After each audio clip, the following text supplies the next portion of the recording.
Hello everyone, welcome back to another video from Tech for Gamers. Today I'm back with another T3 Arena tutorial and we are learning how to change your nickname or your name in T3 Arena. First of all, to change your name, launch open the T3 Arena game on your device and make sure you are logged in.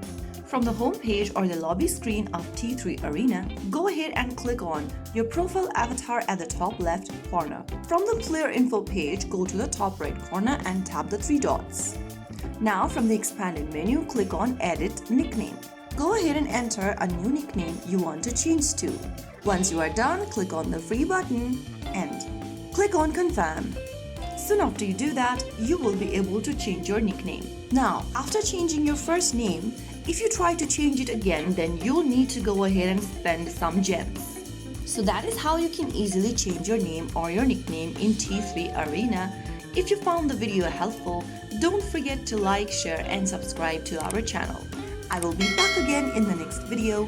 Thank you for watching.